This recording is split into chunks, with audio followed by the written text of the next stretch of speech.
política, essa também é uma das missões, porque é a partir daí que vai vir algo diferente. Essa nova forma de fazer política é uma nova forma de se relacionar, uma nova ética. Então a gente fala muito, a gente tem alguns princípios filosóficos, conceituais e filosóficos também. Esqueci de dizer, acho que uma parte aqui sabe que a primeira reunião foi chamada pela filósofa Marcia Tiburi, no Rio de Janeiro e aqui em São Paulo, mas hoje em dia ela foi a fundadora, mas as cidades têm suas autonomias e suas maneiras de se conduzir. Mas o princípio de que eu falava era a ético-política feminista. A gente fala isso, que é agir, produzir uma nova ética, que é uma ética política feminista. E a gente fala também de construir uma democracia feminista. Então, camisetas da partida, vocês podem ver por aí, construindo a democracia feminista. Por quê? Porque a gente acredita que a democracia, tal como ela está hoje, ela não dá conta. A democracia que a gente quer é muito mais do que isso. E ela é muito mais por algo também, um germe que a gente é capaz de reconhecer ali dentro, que é um germe anárquico, que a gente gosta muito. Então, a anarquia, a organicidade, digamos assim, está sempre presente do que algo que se impõe. Então, até hoje, não temos estatuto e nem funções definidas. Então, eu estou aqui porque, na verdade, eu fiquei hospedada na casa da Áurea Carolina, lá em Belo Horizonte, e a gente se amou, assim, a gente se gosta, a gente tem afeto. Então, essa é a ideia, sabe? É que o afeto vá construindo, reconstruindo as relações e isso daí seja uma nova forma de fazer política. A gente tem as nossas princípias, você falou os princípios e as práticas, a gente tem as princípias e as práticas também. Curioso que, né, movimentos que surjam no mesmo tempo, eles procurem ser orientados por princípios, não é um estatuto, são princípios. E tem certas práticas, que também não são imposições, são sugestões de organização. Né? Então, uma vez guiadas pelos princípios, a ideia é que as cidades têm autonomia de se organizar. Aqui em São Paulo, a gente se organiza e acredito que o principal fruto dessa ético-política feminista aqui são as nossas formações, que são realizadas em formato de cine-debate. E a gente vai agora para a quinta formação, acredito, quinta cine-debate, que vai ser no próximo sábado. Já deixo aqui todas vocês convidadas.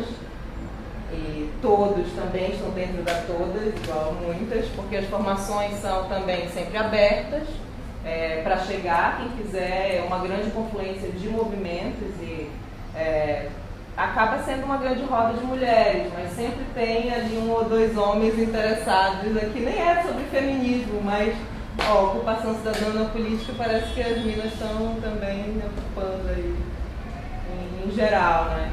E tudo isso. Então, lá é um espaço também onde a interseccionalidade que a gente fala, ela se dá na prática, porque feminismo também é uma teoria prática, né? Sobre relações no mundo.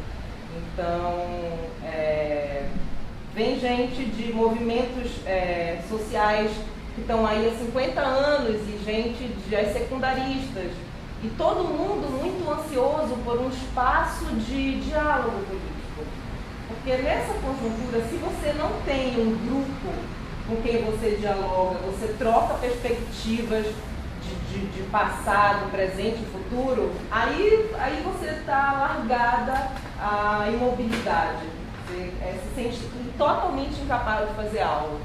Então, a gente não sei se algo a gente está fazendo, mas esses encontros, na potência desses encontros e das conexões que vai se fazendo, a gente sabe que isso é algo que tem um valor muito grande, né? Então a gente procura trazer pessoas, passa um filme que tem a ver com a temática. A gente já tem 4 encontros organizados para o segundo semestre. O de sábado agora, dia 26, será sobre aborto. Domingo, dia 27, desculpa, olha, uma feminista fazendo nada. Qual foi esse nome? É o CEP São 2 filmes desses, são 2 pequenos curtas. Como são curtas, a gente selecionou 2. CEP 05300, que é um filme da Lígia Pereira, e o A Boneca em Silêncio, que é um filme da Carol Rodrigues. E a Lígia e a Carol, que são as 2 cineastas, vão estar conosco como mediadoras dessa roda. Sempre se dá essa formação em formato de roda. E a gente busca essas mediadoras, a gente chama potências intelectuais anônimas, sabe? A gente não tem interesse de trazer as que já estão aí dando palestra em todos os lugares, mas de escutar vozes que de tão dissonantes elas ainda estão anônimas, sabe?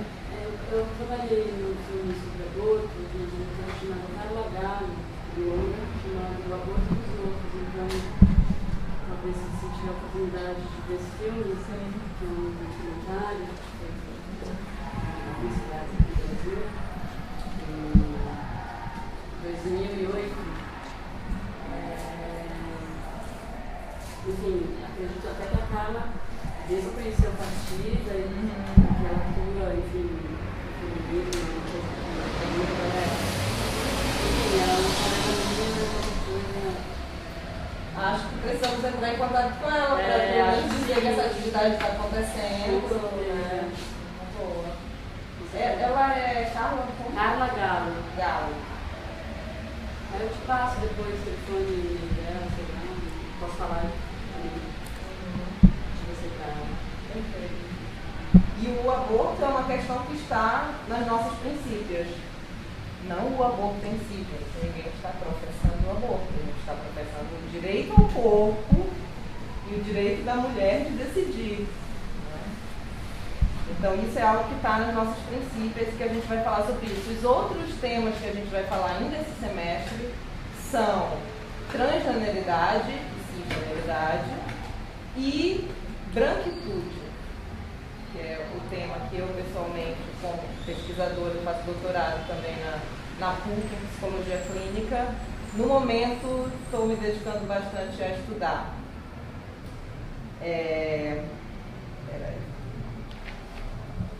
A nível nacional, né? Então, falamos do que a gente está fazendo aqui em São Paulo, desses cine debates, todas estão convidadas. A nível nacional, em 2016, a gente teve as eleições aqui, foi eleita 2 vereadoras ligadas à partida, uma é a Áurea e a outra é a Marielle Franco, do Rio de Janeiro. Acredito que as 2 estão procurando trazer os movimentos para dentro dos mandatos. A Áurea deixa isso, a Cida não era tão ligada à partida, mais conhece tudo, mas a Áurea, especialmente depois do nosso encontro nacional, que ela foi, se fez presente, está com muita gana de construir junto, né? Mas não só a partida, mas a trazer os movimentos sempre para mais perto da política. Aí, já que eu toquei na palavra branquitude, eu acho que eu vou falar um pouquinho disso. Rola? O feminismo de hoje, a gente fala de uma nova forma de fazer política, mas o feminismo de hoje, para começar, é importante dizer que ele não é o mesmo de 50 anos atrás. Então, uma definição muito simples que eu ouvi da Márcia Tiburi, que eu gosto muito, é assim: feminista é aquela que pergunta por que não? Uma pessoa que é uma grande perguntadora de por que não. Então, ao longo da história, as feministas foram aquelas que perguntaram assim: por que eu não posso estudar? Por que eu não posso trabalhar? Por que eu não posso me divorciar? Por que eu não posso falar, né?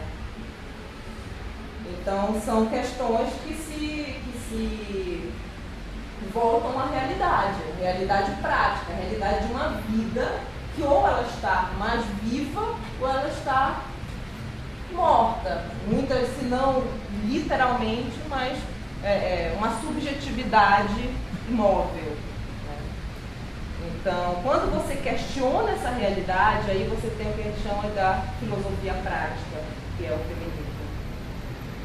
E em 50 anos a realidade muda, né? Então as perguntas que a gente volta para a realidade, por que não, são outras perguntas. É uma outra realidade do qual a gente pergunta. Hoje em dia a gente já pode se divorciar, a gente quer saber por que não é mais rápido tirar o nome do marido, mas a gente quer saber as coisas mais vitais, a gente quer fazer as perguntas que sejam capazes de revelar as verdades naturalizadas e as violências naturalizadas. Então isso a gente acredita que é um grande potencial da prática feminista. E nos últimos anos, eu acho que nós, mulheres, temos essa tarefa, né, de atualizar o feminismo. Então se a tarefa das nossas antecessoras foram votar, tirar o sutiã, sei lá, a nossa é atualizar esse feminismo. E o que seria atualizar esse feminismo? Bem, a gente percebe que nos últimos anos nós já tivemos um avanço muito grande nisso, nessas questões. O que pode um feminismo, o que pode uma militância? Uma militância pode tudo isso que a gente conversou aqui, a gente ampliou as possibilidades disso. O que pode um modo de viver? Quando você tem um modo de viver que está ali o tempo inteiro escapando à norma, um modo de viver que acredita na coletividade, que faz um mandato coletivo, tudo isso cria uma nova realidade, né? E, então, dentro do feminismo de hoje, a gente percebe que a categoria mulher, ela mesma está sendo invadida e desmontada o tempo inteiro. E as principais agentes desse desmontamento, dessa invasão, cada vez mais evidente, são as mulheres negras e as mulheres transgêneras. Mas tem dito pra gente que ser mulher não é bem o que a gente sempre achou que era, né? Então, mas também essa categoria está sendo desmontada pelos homens trans, por mulheres gordas, por pessoas não binárias que usam barba e batom, por mulheres velhas que lançam livros, por poetas surdas e mudas que ganham campeonatos e por mulheres indígenas que denunciam diariamente o extermínio de um país. Então, o feminismo de hoje não pode se voltar apenas aos direitos reprodutivos dos úteros, por exemplo. Embora a gente vá discutir aborto, sim. A gente vai discutir aborto e a gente vai, se a gente se perguntar por útero, a gente vai perguntar primeiro sobre a violência obstétrica que se dá, por exemplo, sobre as mulheres lésbicas, que não querem ser invadidas na consulta do Papa Nicolau, mas são. Pelas mulheres negras, que são as mais violentadas em toda a questão obstétrica, são as que mais morrem no parto. Então, são as novas perguntas, a gente tem que refiná-las hoje em dia. Então, fazer perguntas que desmontem as violências vistas como naturais é importante. Então, o feminismo hoje eu vejo como uma ferramenta de descolonização. Preciso enxergar ele dessa forma. E a mestra em ciência política, né, celebridade política brasileira, Jamila Ribeiro, já que muita gente já escuta ela pede pra gente que a gente ouça as feministas negras, não por outro motivo, mas porque elas têm projetos de mundo, projetos de transvalorar o passado, de transmutar o passado no presente, para a gente poder ter um futuro diferente. A gente olhar para trás e dizer qual é a história que a gente conta. Quando a gente vê nos livros qual é a história da escravidão que a gente vê. Será que a gente tem como recontar essa história, mudar mesmo essa história? A gente acredita que sim. Se a gente fizer as perguntas certas, os porquê não certos, na ordem do cotidiano e da vida, e a praça política é a ordem também do cotidiano e da vida, mas ela está tanto na nossa casa quanto no Congresso Nacional, a gente precisa estar em todos esses espaços, fazendo essas perguntas.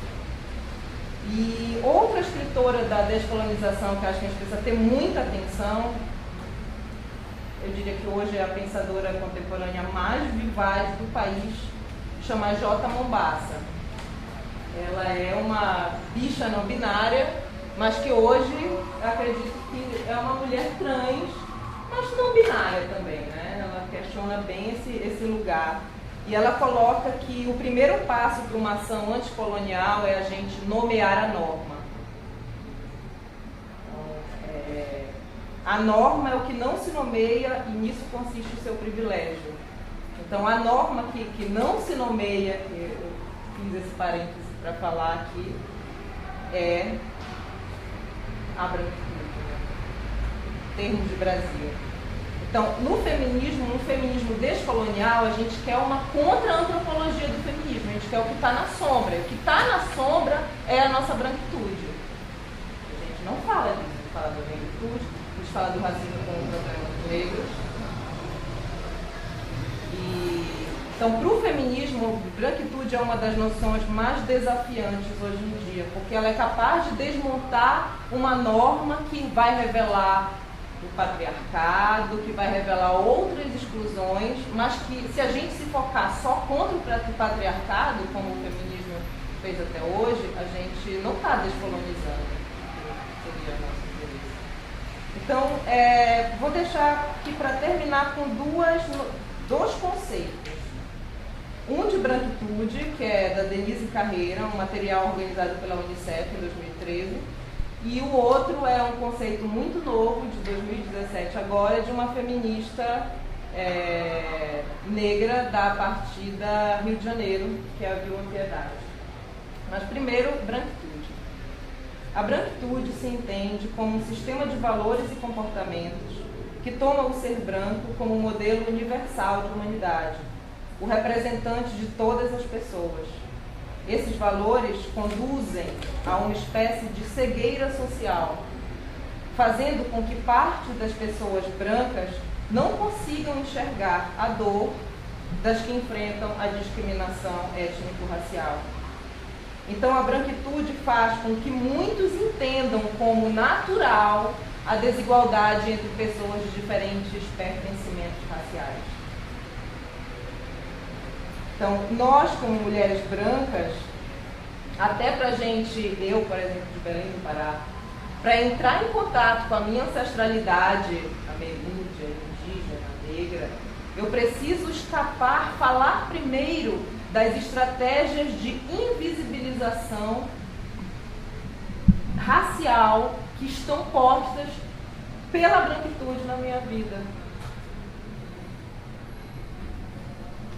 Então a gente pergunta, que composição é possível para o feminismo contemporâneo hoje que seja capaz de visar a superação de algumas distorções históricas, nacionais especificamente, como a democracia racial e tudo mais, que possam gerar novas formas de fazer política.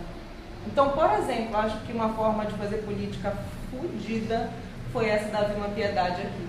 Porque eu não uso mais um conceito que ela aposentou quando ela criou esse novo conceito dela. Circulou um pouco, mas que eu acho que precisa ser mais conhecido. E aí ela diz: mas qual é a finalidade, no nosso caso, de ter um novo conceito, dororidade? Será que, como feministas, a sororidade não é suficiente? A sororidade não é o conceito que ancora o feminismo? Não, sororidade não basta. O que parece nos unir na luta feminista é a dor. A dor da violência que sofremos no cotidiano, violência física, emocional, patrimonial, moral. No nosso caso, temos a violência racial. Dororidade quer falar das sombras, da dor causada pelo racismo. A dororidade se instaura desde que os nossos antepassados foram escravizados aqui. A nossa história, os nossos valores civilizatórios foram extirpados, violados, assim como nós mesmos. E essa dor é negra. Então, sai a sororidade e entra a dororidade. Opressão e privilégios. E deixo vocês com essa questão. Dororidade. Essa é a minha verdade.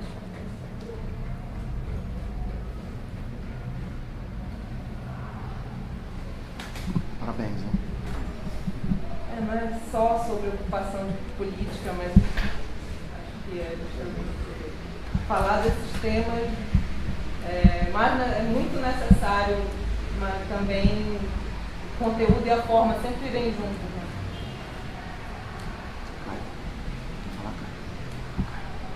Cris, quer completar? Vamos abrir aí, enfim, acho que a gente tem uma meia hora aí, um pouco mais de tempo, enfim, para conversar um pouco aí sobre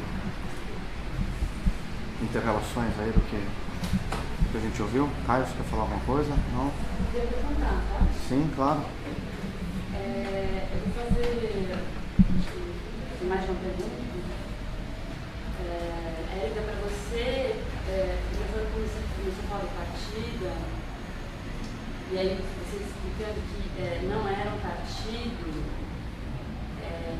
mas que daí vocês encaminharam uma candidata, né, para o PSOL, e que o movimento colocou essa candidata, né? Eu queria que você falasse um pouco mais como que é essa organização, porque, em contraponto a muitas, é muito claro no discurso dele, né, que existe uma horizontalidade. Essa horizontalidade é muito clara. Porque a horizontalidade ela é quase uma finalidade proposta como organização política. E ouvindo você falar, isso é uma coisa mais verticalizada, ou sei, queria que você explicasse melhor o que vocês enxergam isso. E aí, para a bancada e para muitas, para mim, eu fiquei estudando muito assim, sobre o sistema eleitoral e eu fiz vários cruzamentos de dados entre o quanto cada deputado por São Paulo, que enfim, né, eu fiz esse recorte de deputados federais de 2014, quantos tinham arrecadado o dinheiro e quantos votos tinham tido, quanto tinham gasto, o valor do voto, mais ou menos. E me chamou muita atenção que o PRB, né, um partido assim que a gente tem que tomar bastante cuidado, porque, enfim, é ligado, enfim, à igreja evangélica, né, e cresceu muito, o partido cresceu muito nos últimos 12 anos, sei lá, 15, 16 anos, no Congresso.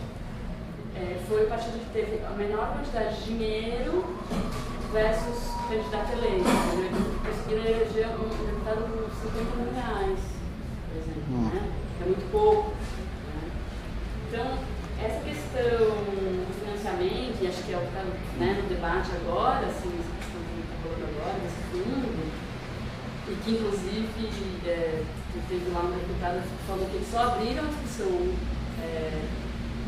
sobre a reforma política do sistema eleitoral para criar o fundo, ou seja, olha que loucura, eles precisam debater a reforma do sistema eleitoral para poder criar o fundo e não porque tem que formar um sistema que está mal ruim ou não está representando. Então, eu queria que vocês falassem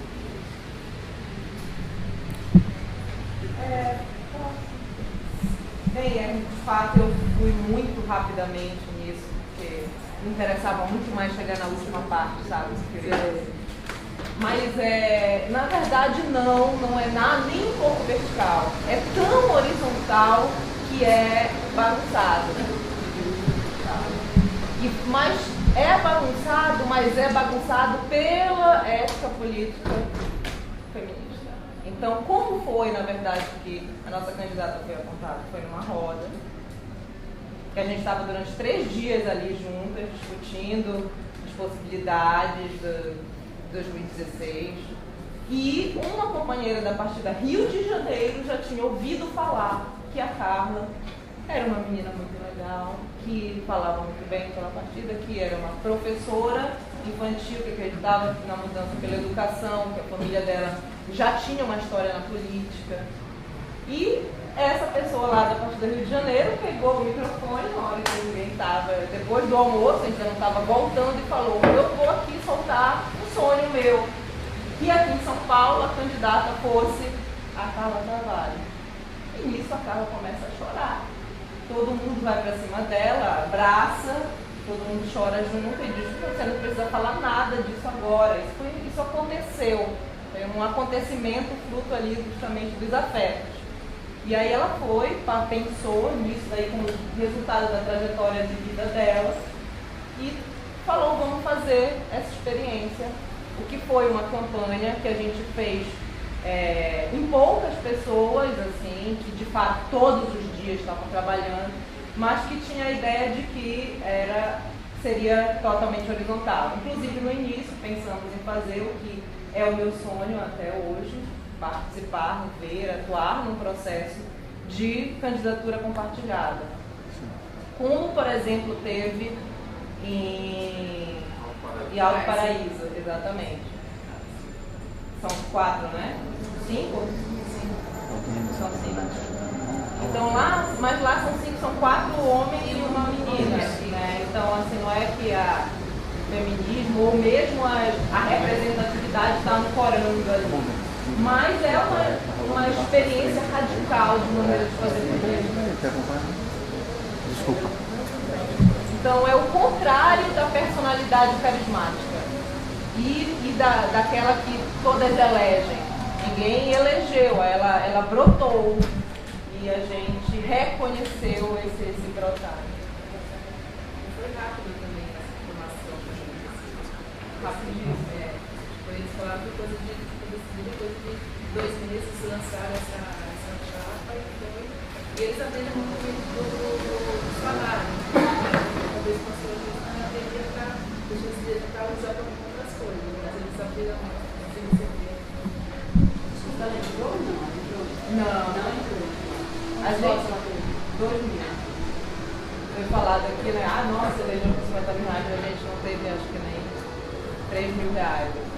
Mas o que a gente fez foi um laboratório de experiência política. Então, como eu disse, você entrar no site, você vai ver que tem toda uma brincadeira programática de fato pensar o que seria isso. E a gente já, na verdade, as formações, ensino e debate, em roda, começaram na campanha, né? Então, a gente fez uma campanha que era puramente formação política. A gente ia nos lugares, fazia roda, discutia, e nisso a gente ia aprendendo, trocando, e foi de uma campanha de aprendizado muito grande, mas temos aí uma estrada.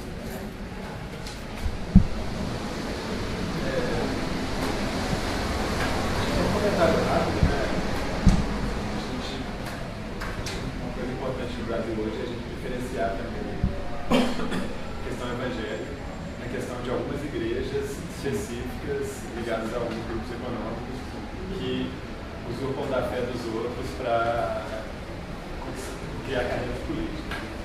A gente tem, inclusive, acho que esse foi um dos pontos altos da campanha do Marcelo Freixo para o Rio de Janeiro ano passado, que foi aquele grande ato pela liberdade laica, com a presença de pastores evangélicos, padres, figuras de santo, figuras do Vaticano, amigos, etc. Todos debatendo a liberdade religiosa, etc. E eu acho que a gente teve, inclusive num desses encontros em BH que eu contei aqui, a presença do Felipe dos Anjos, que é um cara muito massa, que ele estava ligado à rede na cidade de São Gonçalo, no Rio de Janeiro, ele é pastor. Um discurso muito interessante, muito tolerante, de direitos humanos, etc. Inclusive colocando os ensinamentos de Jesus não são os da intolerância. Mas a coisa do dinheiro é muito forte, né? A gente sabe quando a gente pega essas contas. No caso do Muitas, a gente teve 100 mil reais para 12 candidatos, que foi cerca de 8 mil e poucos reais por candidato. A gente tinha tido nas eleições de 2012 candidato que gastou até 500 mil reais, candidato a vereador. E como nessa eleição de 2016 não teve dinheiro de empresa privada oficialmente, porque infelizmente a gente sabe que os jeitos desse dinheiro chegar, mas não chega daquela maneira. O teto que quem gastou foi 270 mil no BH. Então a gente teve essa média de 8.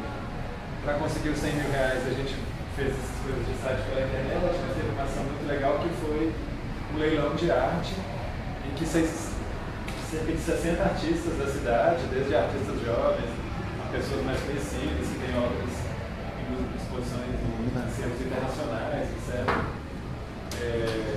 Doaram suas obras e o dinheiro arrecadado com o leilão foi todo para as candidaturas. Isso marcou com cerca de 60% dos recursos da campanha. E, de fato, só foi possível contar um pouco com recursos, fazer uma campanha, eleger a vereadora mais votada, etc. Porque ali a gente, talvez por essa história, né, de ter uma rede voluntária que se formou a partir de um trabalho de confiança. Isso é muito difícil, né? E a reforma política que está sendo feita, e eu acho que é o ponto que a gente precisa nesse momento estar juntas aí, lutar, porque a reforma política que está sendo feita, ela pega, acho que talvez mais do que o dinheiro que eles conseguiam arrecadar em todas as mutretas com a Odebrecht, com não sei quem, com a América, com a Ike Batista, com essa turma aí, Joessa, etc. E que eles recebiam por fora, dessas maneiras todas estranhas e tal, agora eles vão receber oficialmente a partir de 0,5% do orçamento do ano. Muito dinheiro, com campanha eleitoral, distribuído o nosso dinheiro. Então antes era o nosso dinheiro, mas ele era para essas vias tortas da corrupção dessas grandes empresas, ou de doações oficiais que depois eram cobradas, etc. Então agora eles vão distribuir 3,6 bilhões de reais, que é um dinheiro gigantesco, proporcional a quem está lá. Então é para criar uma grande barreira de entrada para essa renovação que a gente conta aqui desse desejo de ações na micropolítica, na sociedade civil para fazer, não se realizar. Eu acho que é importante divulgar aqui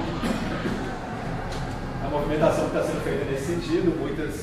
A bancada participa, eu participo, talvez eu convidar a conhecer também, que é uma série de movimentos tentando disputar essa reforma política. Foi lançado o site, que é o reformaquequeremos.org, e que, enfim, faz essa frente ao fundo partidário, que é um absurdo completo. Eles já recebem 1 bilhão por ano dos partidos. Faz essa frente ao distritão, que é essa nova forma de contabilizar, em que as coligações os partidos não votariam mais. Então não faria diferença se você montou uma chapa com várias pessoas e cada um foi conseguindo. Principalmente os mais votados entrariam. A política ia virar, como disse o Sakamoto, como que é a história? Um show de talentos. E que propõe 3 princípios de renovação para essa reforma, que é permitir candidaturas independentes, candidaturas que não estejam em partido, através principalmente de listas cívicas, porque uma candidatura independente não precisa significar uma pessoa sozinha, pode ser um grupo de pessoas que se organiza, que lança como se fosse uma chapa de vereadores ou de deputados, ou até de prefeitura. Se eu esquecer de novo aí, transparência partidária, democratização dos partidos, né? E o terceiro é a distribuição, se houver dinheiro público, que não seja tão grande, e uma distribuição em que cada pessoa possa votar ou destinar o percentual que lhe cabe. Então, se a gente pegar 3,6 bilhões e no Brasil com 100 milhões de eleitores, cada um de nós tem que apontar. Eu também fez uma conta lá, R$15 por eleitor. Nesse caso é mais, né? R$36 por eleitor. Esse é o fundo partidário, só do fundo partidário. Então esses R$36 aí de cada um, se a conta foi assim mesmo, se não for 360, poder cada um destinar ao... Escolher para quem vai. Você escolhe o candidato que você quer dar o dinheiro. Então esses são os 3 pontos propositivos do Reforma que Queremos, e os 2 pontos que é de antagonismo, que é contra, é o fundo partidário e o distritão, nesse momento, né? Pensando que é um grupo que É uma pergunta, meu nome é Osvaldo. Você está falando de ocupação cidadã e das deficiências, toda a democracia. Mas foi interessante quando falou que a gente, no caso, a Hélida colocou de ocupar todos os espaços possíveis, do cotidiano até os outros. Mas eu vejo que na prática a gente está abandonando alguns espaços que a gente conquistou desde 88 e se desviando. Eu falo das conferências municipais, dos conselhos municipais de cultura, do Conselho Municipal de Criança e Adolescente, que, por exemplo, ele delibera a política pública no município. Então, sem prejuízo de um ou de outro, não é possível uma estratégia que você, se você quer ocupar, ou eu ignoro toda uma história, ou eu reformo esses espaços, ou eu ocupo esses espaços. As conferências, por N motivos que estão acontecendo, seja na assistência, na saúde, no teu posto de saúde você tem o conselho gestor. Na tua escola você tem a possibilidade de eleger o diretor de escola.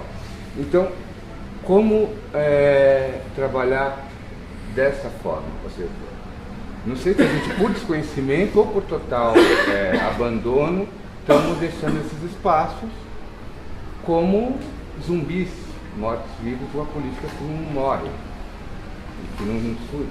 Não sei. Qualquer política pensa de alguma coisa na ocupação desses espaços que já existem de participação. Só parênteses de BH, Mariana, para falar. Não é o que está acontecendo lá. Realmente eu não sei o que está acontecendo aqui, mas em BH, esse ano a gente teve a eleição recente do CRTT e teve um aumento muito grande. Na verdade, essa própria movimentação de ter novas vereadoras e dos movimentos sociais estarem mais conectados tem gerado lá uma ocupação maior do Conselho Municipal de Política Urbana, também teve recentemente um bom resultado, e dos conselhos de transporte e trânsito, de mobilidade. Então não é o que a gente tem visto lá. Eu vou dar um panorama geral que acontece na cidade de São Paulo hoje.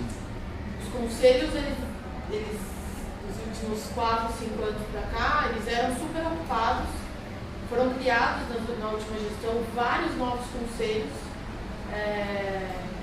Paisagem urbana, o Conselho de Cultura era super movimentado, o Conselho de Unidade de Conservação, o Conselho de Parque, o Conselho de Praça, que não existia, foi instituído na cidade. E hoje, nessa gestão nova, ele está sendo esvaziado. Então, é um processo novo de esvaziamento. A gestão nova está reformulando o formato de conselho, colocando muito mais, não é tão paritário, é muito mais ter poder público comandando ali, jogando o jogo do que a sociedade civil atuando nesse espaço. A sociedade civil está cada vez mais perdendo espaço, mas eu não acho que ela está deixando de atuar. Eu acho que ela está perdendo força da marca do Estado.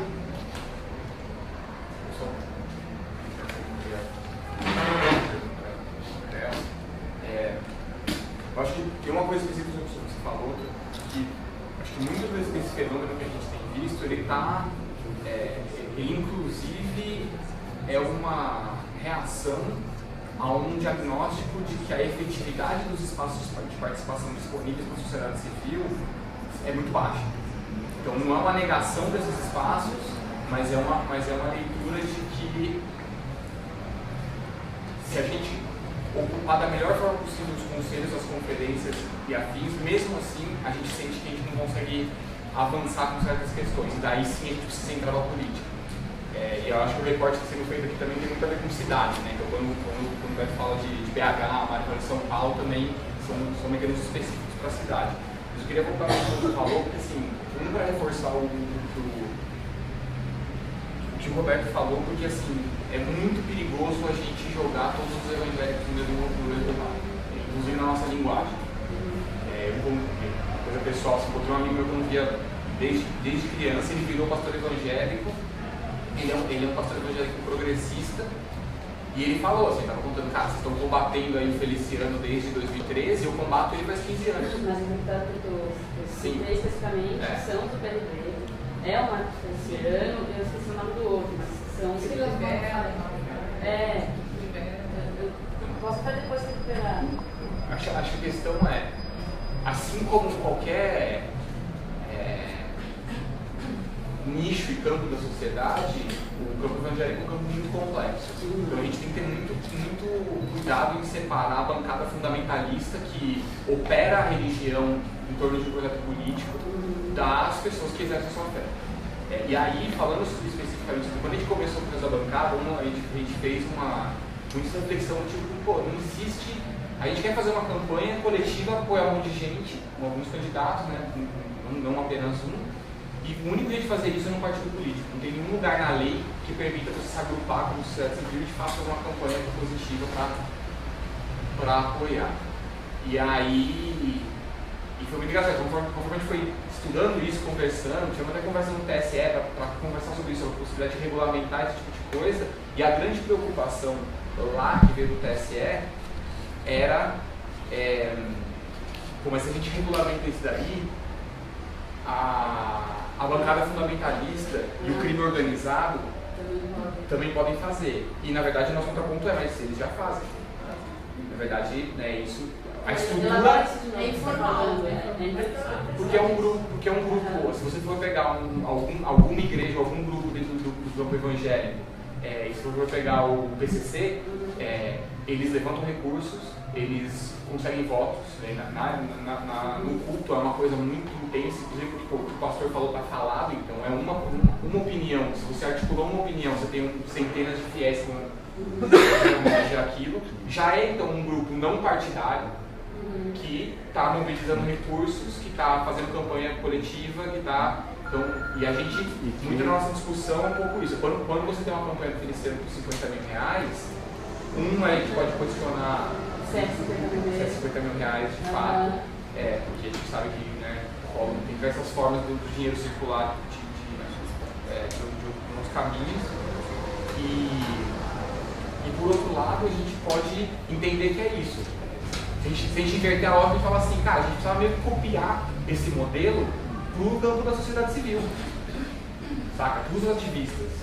A gente precisava copiar esse modelo, um modelo que fosse de baixo custo e de alta intensidade de campanha, de alta mobilização. Porque no fim das contas, o dinheiro, para que ele serve? Ele serve para as pessoas saberem que você existe. Porque basicamente o grande problema de eleições é que ninguém conhece ninguém. E daí se eu fazer aqui com conversas, né? Com milhares de pessoas. E eles não ligam a política, essa é a real. Nossa experiência no ano passado eleitoralmente foi. A gente passou 6 meses fazendo campanha, foi nos últimos 15 dias que de fato a gente sentia que as pessoas estavam muito interessadas em política. As pessoas não ficam um pouco mais. Porque elas têm que escolher semana que vem que elas vão votar. Então é bem. O dinheiro ele serve para isso, ele serve para a gente fazer com que, se você quer ser candidato, sua cara e seu nome e seu número tem que chegar num monte de gente para elas escolherem. E daí como é que você substitui isso? Substituir, no nosso caso, a gente tem que substituir com redes de confiança, com articulações, com eventos, com criatividade, com narrativas potentes. Você vai substituir com coisas que não requerem de tanta intensidade de dinheiro e mesmo assim é super limitado. E no fim das contas, você pode fazer tudo isso daí, ou no bairro X, Y, Z, mas está disputando a campanha no ano passado. O que a gente está descobrindo basicamente a Sâmia, por exemplo, a média de custo de campanha no ano passado foi de R$500 mil, vereador eleito em São Paulo. R$500 mil. É impossível você ser impossível você ser vereador num cenário sem financiamento de campanha privado, né, de empresas. Então já era muito abaixo do que foi no ano anterior. Então, assim, R$500 mil. Quem tem R$500 mil para ser eleito? São raríssimas pessoas. Então é muito difícil replicar isso. A Sâmia foi eleita com 30. Então o que a gente descobre? A gente descobre que é possível eleger com pouco recurso. Sabe? Eu acho que o desafio que a gente tem de campo como um todo é como é que a gente organiza as formas de conhecimento, que a inteligência que é capaz de fazer isso, para a gente conseguir aplicar para o campo político que a gente acredita. Eu acho que a experiência de muitas, para nós aqui em São Paulo, realmente é uma coisa a observar, porque a capilaridade que eles tinham, as coisas dos territórios, que você está falando, que tem os pontos, que é essa capilaridade. E o PCC também, além disso que eu falei, recurso, organização, então a capilaridade, chegam onde nossos grupos geralmente não chegam, nem onde o Estado às vezes não chega, né? Onde esse pessoal está. Inclusive tem uma estratégia da gente se conectar com o campo progressista, cada vez mais com o campo evangélico progressista. A única organização que faz trabalho de base hoje no Brasil é a Igreja Evangélica. É a única. Não existe nenhuma outra. A Igreja Católica não faz, os movimentos sociais não conseguem, estão super limitados. Então, assim, pensando se a gente quiser ter força suficiente para sair de um lugar onde a gente está ainda elegendo exceções, para começar a fazer uma disputa onde a gente consiga de fato ocupar a política para fazer transformação,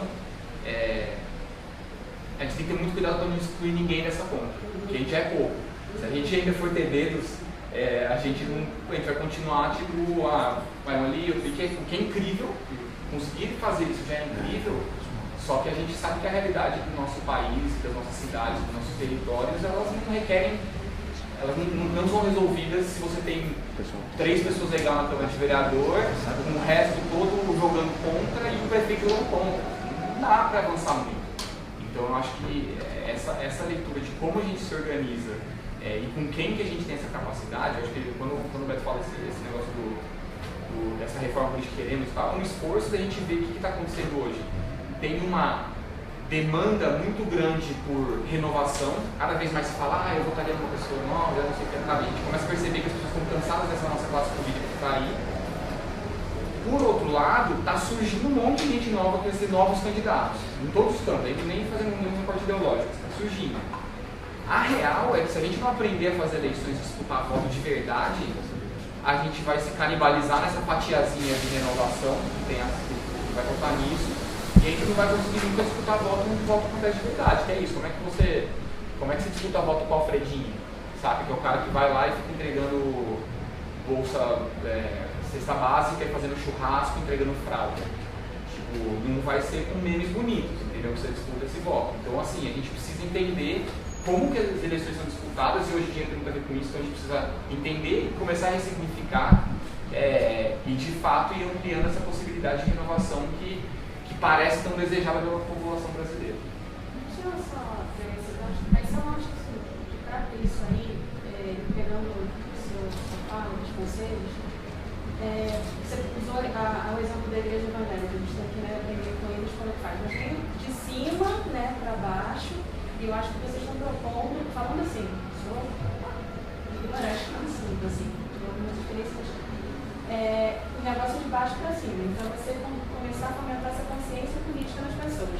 E aí eu acho, assim, como usuária do SUS, mãe de uma criança de sei, que esses conselhos, você já vai começando a exercer essa cidadania, começando a entender como funciona a política. E assim, eu vejo que a gente se articula, a gente começa, primeiro assim, no setor público, a impressão que a gente tem quando a gente vai tentar ir no conselho é que a coisa não é divulgada, eles não te querem lá dentro. Então, na verdade, o público não é, nunca foi, assim, voltado para o bem comum. A instituição pública, e eu acho que as pessoas têm muito esse sentimento. Eu já vou falar com o diretor do colégio, porque nada vai mudar, não sei o quê. Mas eu sinto que, assim, se a gente se organizar e a gente se organizando, a gente consegue, sabe? Então, assim, eu não queria perder essa esperança. Você falou, não, que a gente se organiza, a gente vai ver e nada dá certo. Então, acho que se as pessoas estiverem mais conscientes, porque aí a gente está falando da política mesmo com P maiúsculo, a gente não está falando só de partido. É claro que tem que ter novas pessoas lá, mas acho que são coisas que tem que caminhar juntas, porque... Eu acho que tem uma questão aí que a gente não pode... Primeiro, assim, concordo absolutamente. Quando a gente está falando de ocupar a política, a gente não está falando de esvaziar a sociedade civil. Não funciona, essas duas coisas têm que estar de mudar. Precisa de uma cidadania consciente, uma sociedade civil organizada forte e um governo que seja responsivo a isso, uma classe política que seja responsiva. E essa parte, o brasileiro, a sociedade civil organizada brasileira, ela é relativamente forte comparando com outros lugares. Assim. A gente tem muitas ONGs, a gente tem muitos movimentos, tem uma robustez aí que ela é... A classe política a gente sabe que ela não reage, então a gente pode super se organizar, mas tem um limite, então eu acho que tem que saber. Porque a gente está falando aqui de um fenômeno de pessoas que estão especificamente olhando para essa questão. A gente não pode cair no lugar de achar que os movimentos têm que ser responsáveis por atender a todos os problemas que estão colocados, porque senão a gente não consegue dar o próximo passo, sabe? Não, eu entendo. Eu entendo o que você está falando. E daí quando você fala sobre a questão de cidadania mesmo, super de acordo, é uma leitura que eu acho que no geral quem está mais vivendo isso faz, que é a nossa cultura política, a nossa é muito baixa, só que ao mesmo tempo a gente está falando de um país com muita desigualdade. E tem uma coisa que é assim, a participação política, a primeira coisa não é todo mundo que quer participar de tudo o tempo inteiro. Não dá pra gente construir nenhum processo com essa premissa, né? As pessoas têm que saber, certas pessoas vão querer participar de certas coisas em certos momentos, e o custo de participação, tempo, dinheiro, energia que se gasta para um cidadão para participar, ele tem que ser necessariamente menor que o impacto dessa participação. Eu só vou participar de alguma coisa política se o que demandar de quem participar, eu consiga ver que o impacto daquilo vai ser maior do que essa demanda. Senão eu não vou fazer outra coisa na minha vida, né? Então, e quando você está falando de um país onde o nível de desigualdade que a gente tem, é muito difícil você trabalhar essa questão de cultura de participação com uma desigualdade. Então, uma pessoa que acorda às 4 da manhã, tem 2 empregos, cuida dos filhos de noite ainda, o custo para essa pessoa participar de política é infinito. E daí o voto dela é muito barato. Então, se você der um pacote de fraldas para essa pessoa, ela vai votar nesse pacote de fraldas. Então, é um problema muito enraizado. Eu estou falando tudo isso porque é isso. Eu acho que o que a gente está fazendo, o que os movimentos estão fazendo, eles não estão arrependendo do que está falando. Não é tipo uma leitura de tipo, foram todos os espaços que ninguém entrar na política. É só porque a gente tem que optar por onde. A gente tem que entrar por. A gente tem que optar que tipo de incidente a gente quer fazer. Vocês estavam falando que, inclusive, tem uma repercussão na própria periferia, porque você está falando, eu posso também ter voz ativa. E isso é muito legal, das pessoas começarem que não tem tempo para nada, porque eu vejo, por exemplo, na escola do meu filho, eu posso ir em todas as reuniões, a gente articulou um conselho, a gente está lá mirando as coisas, agora a questão é a merenda e tal, não sei o quê.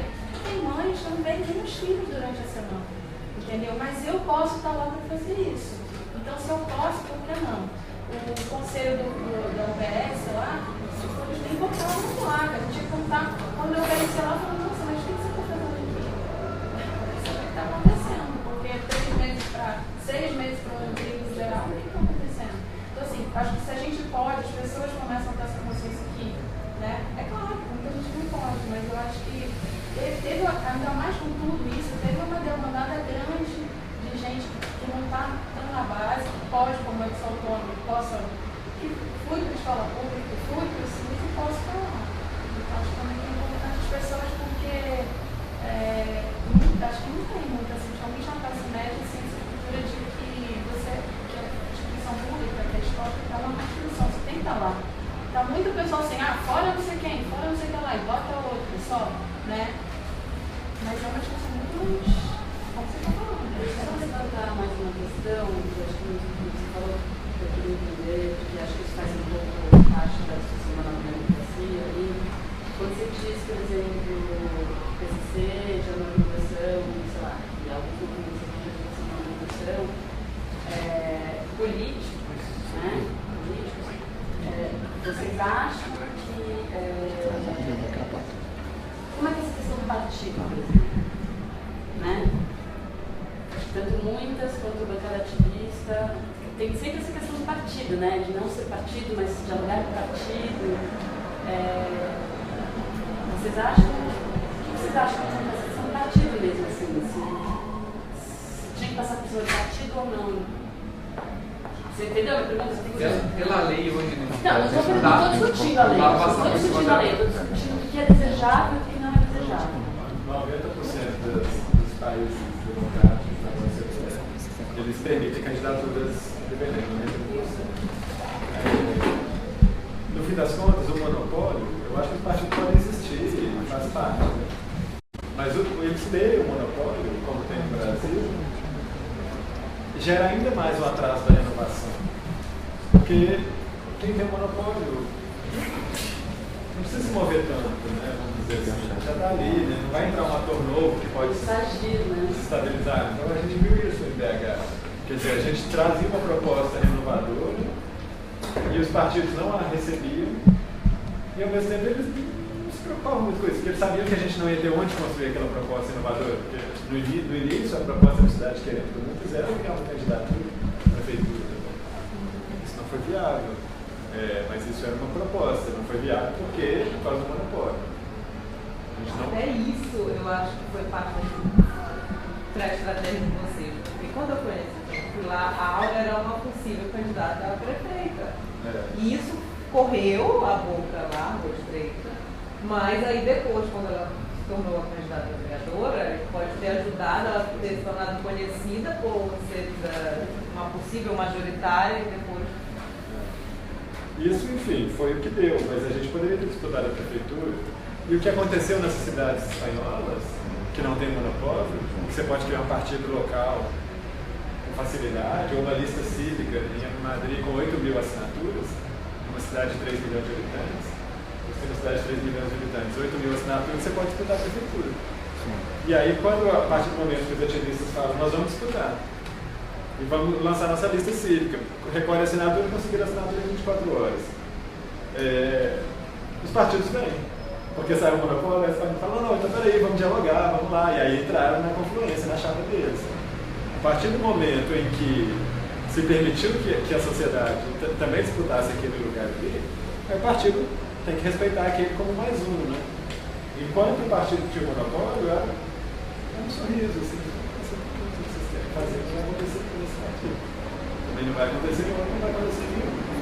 Então, nesse sentido, não acho que tem que acabar, não sei se tem que acabar na parte política. Não sei falar sobre isso. Já li textos bem interessantes que acho que devia extinguir os partidos políticos. Mas, inclusive, eu escrevi algo sobre isso. Nessa Desegrama. A revista que a gente vai lançar aqui depois, o próximo evento é o lançamento da Desegrama. Isso que eu ia falar. E esse número aqui,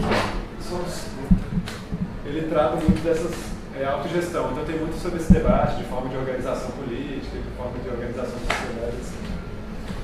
Mas essa coisa do monopólio eu tenho certeza que não deveria ter. Eu acho que tem uma coisa que é a discussão, que hoje tem a discussão muito sobre candidatura independente, por exemplo. Né? Tipo, vamos permitir que pessoas possam ser candidatas sem partidos políticos.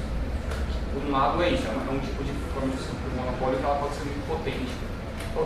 Tem críticos que dizem que ela pode ser muito perigosa. A discussão que a gente faz em relação ao papel do partido político, ele tem que passar pela questão de representatividade e pela questão de coletividade. Porque assim, eu acho que parte do sequestro que a gente vive na nossa política, ela tem a ver com as pessoas que estão lá, elas estão representando interesses muito específicos, basicamente o que mandou a campanha delas. Você está lá a serviço de um grupo de pessoas muito pequeno, muito pouco representativo da sociedade no geral, eu estou generalizando. E aquilo, então você tem 513 deputados federais que quando você pega a votação sobre investigar o Temer, eles votam uma sociedade que acha, basicamente 100% da sociedade não aprova o Temer, ou acha que o governo está errado, ou gostaria que ele fosse investigado, e aquilo não se reflete naquele lugar, porque os interesses são muito sequestrados, muito específicos. Eu acho que o que a gente tem visto aqui, nesses movimentos, é a construção de outros tipos de coletividade para disputar as eleições. Então, será que quando surgiram os partidos políticos, eles não eram coletividades assim? Eu não acho que os partidos são entidades ruins. Na verdade, se você tem muitas teorias da democracia que dizem que os partidos são uma pedra fundamental de qualquer democracia. Você não pode ter democracia sem partido político. Eu acho que tem muito a ver com a coletividade. Eu acho que a gente tem hoje uma dinâmica dos partidos, a forma como os partidos funcionam hoje em dia, e aí você entra nessa análise que a gente vai fazer ela, não quer dizer mais isso. Né? Não tem mais essa representatividade, não tem mais essa coletividade. Eu acho que abandonar a ideia de coletividade, eu acho que tem um risco da discussão de candidaturas independentes, que é, se você permite candidaturas independentes e não faz uma discussão, e não prepara o campo para novas coletividades, você vai favorecer pessoas ricas que podem bancar suas campanhas e virar prefeitos e presidentes. Como o Bolsonaro,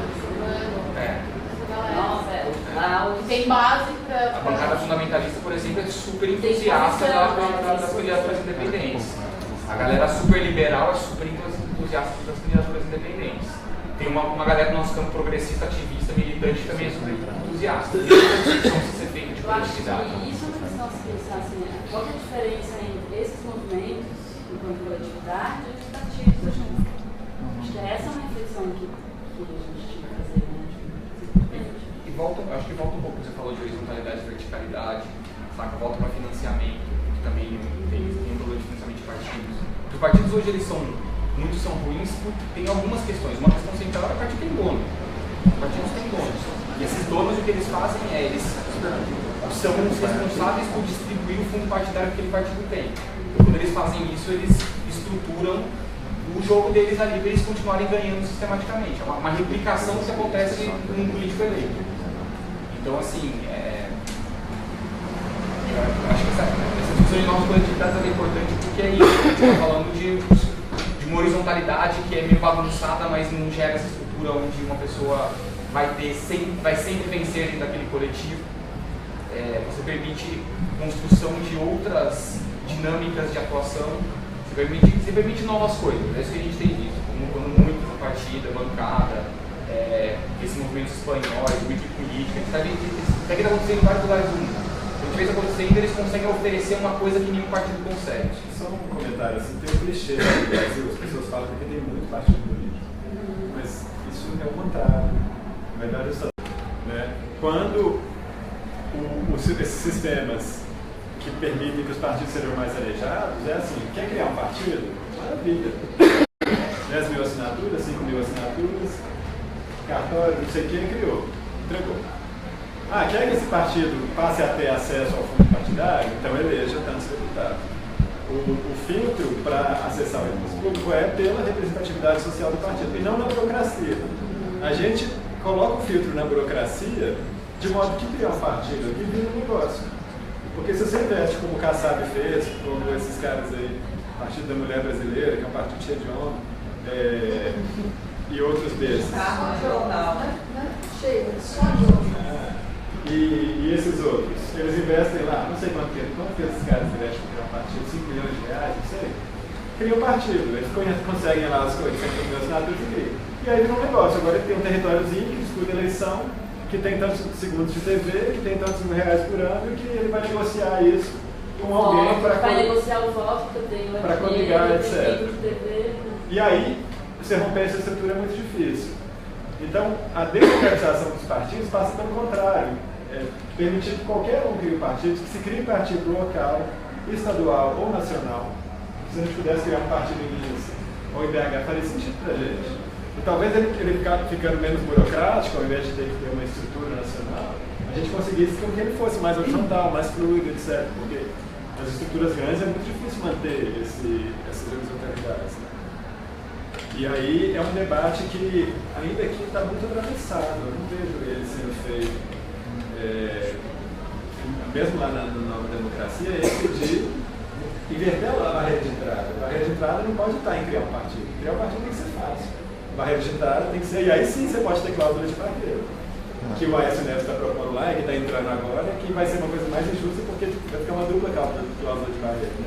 Você tem a cláusula de barreira para criar o partido, que é enorme, e depois você teria uma segunda, que seria para você ter um certo percentual de votos e se manter no parlamento. Como é que está a experiência de legislar lá? Um pouco sobre o depois, né? Que é uma experiência muito forte. Só fazer um pedido, enfim, daqui a pouco a gente vai ter que passar para o lançamento aí da Pisagrama. Enfim, acho que você pode responder e de repente depois já passar a palavra para a Mariana e para a Elida fazerem algumas considerações aí do que elas acharam aí do debate. Enfim, é um debate excelente e interminável, né? Não estou falando aqui isso com... Mas a gente pode continuar na Pisagrama, que no fundo é uma revista que dialoga com todas essas questões, aliás, com uma amplitude, assim, com uma qualidade muito grande também. Acho que as coisas são complementares, se superpõem aí com a maior naturalidade, né? Então legal, ótimo estar aqui também, né, gente? Foi uma roda gostosa, boa de conversar, bom estar com ela, cara, e conhecer vocês. A experiência do mandato está muito difícil, né? Porque, no fim das contas, as pautas tinham os propósitos coletivos e tem as pautas que são muito no front da história de cada pessoa que está ali, né? E que, obviamente, vai ser priorizada. E, no caso, as pautas feministas, raciais, LGBTs, estão muito no front da luta da Áurea, principalmente. A Cida também, mas mais na pauta da cultura. E nós temos sim uma Câmara lá muito conservadora, com várias pessoas com atitudes fundamentalistas e naquele sentido que a gente falou de usar a igreja, né, como um veículo de manter o conservadorismo, etc. E aí, então, está batendo muito de frente, e como é uma minoria muito grande, né, uma Câmara de 41, você tem 2 vereadoras, mais 2 figuras que são simpáticas às causas dela no PT, um cara do PCdoB e mais uns 2 ou 3 assim, pingados. É muita pancada que rola. No campo da cultura, tem conseguido construir mais vitórias, porque é um campo que você consegue construir mais consenso ali. Então, o próprio mandato foi muito responsável pela recriação da Secretaria de Cultura, toda a mobilização que o Lucas fez, que a candidatura da Silvia fez em torno da cultura, foi muito responsável também por esse convite que o prefeito acabou fazendo para o Juca Ferreira ir para lá e virar o secretário de Cultura de BH, que foi uma surpresa para a maioria da cidade. Então, tem tido alguns bons resultados nesse sentido, conseguiu incidir em algumas leis específicas, mas principalmente agora, em junho e julho, que teve pautas mais polêmicas dessas, que são muito centrais nessa questão de gênero, nas coisas de escola sem partido, assim, mais nas guerras culturais, assim. Aí foi muito pesado, tem sido muito pesado. Assim. A experiência de democratização do mandato está incipiente, está interessante. Tem tido alguns laboratórios interessantes que têm produzido propostas. A composição da equipe hoje ela é uma potência, assim, foi feita uma chamada pública também para uma parte da equipe, uma coisa muito louca, tem 4.000 inscritos para 8 vagas. Participei do processo de seleção. A gente ficou selecionando pessoas, assim, cada um tinha que selecionar 300 pessoas. Mas isso foi um jeito legal e a equipe hoje ela produz diferença ali dentro, por essa presença de corpos, de grupos, de pessoas nas periferias, moradores de ocupações, dentro da Câmara, em funções, atuando, etc. Está nesse pé aí. E aí o movimento querendo construir também, como movimento fora dali, uma atuação para 2018, né, para ocupar. Agradecer a todo mundo, só reiterar o convite, pedir para quem tiver interesse curtir a página Partida São Paulo, que entre amanhã e segunda a gente vai lançar o evento de domingo, não é sábado, é domingo, e é na Vila Matilde, na zona leste de São Paulo. É pertinho do metrô Vila Matilde, super fácil de chegar, mas a questão territorial é muito importante para a gente. A gente acredita que quando a gente levou o debate de formações para a zona leste, a gente mudou a cara dos movimentos com os quais a gente conversava, mudou a cara da partida, os propósitos, enfim. Então é isso. Perto do metrô Vila Matilde, domingo seria muito bom estar lá com vocês. A gente sempre pega o contato de todo mundo para chamar para uma próxima reunião de estratégia para vir pensar conjuntura política, como agir na política junto com a gente. Obrigada. Obrigada, Roberto. Obrigada aqui a Tapera. Muito legal conhecer, Maiana. Queria também agradecer, em nome do CADA, de estar aqui pelo convite, que a gente comece a construir uma política menos personalista, menos de heróis e mais políticas coletivas de mais gabinetonas pelo São Paulo e outras cidades. Queria deixar o convite para as reuniões da bancada que acontecem ali na Vilinda, na Vila Madalena, a cada 15 dias, às 18h30, Rua Simão Álvares, 784. Quem quiser colar, a gente está nesse momento de construção e descoberta do que vai ser 2018, acho que todo mundo aqui, ninguém sabe como vai ser 2018, se chegarmos até lá. E aí vocês estão convidados nessa construção. Obrigada. Só convidar todo mundo também para quem quiser continuar, tem o lançamento da Diagrama 10 agora, esse aqui, do caminhão. O tema é recursos, é uma revista sem fins lucrativos, eu participo também de BH, mas circula no Brasil. E, enfim, tento debater esse espaço público, cidades, meio ambiente, etc. E essa a gente tem hoje aqui o Denis, que está aqui com a gente, vai ser um dos debatedores. Denis, colunista do Nexo, fez um artigo ontem. Tem muito a ver, que é a República Agrotóxica do Brasil. E o Gilson Schwartz, que está aqui fora. Não posso falar mais, mas quem quiser continuar é um prazer. Tem um lançamento, essa conversa, a revista sendo vendida, promoção de assinaturas. Legal, agradecer aí a presença de todo mundo e acho que o papo seguinte é complementar.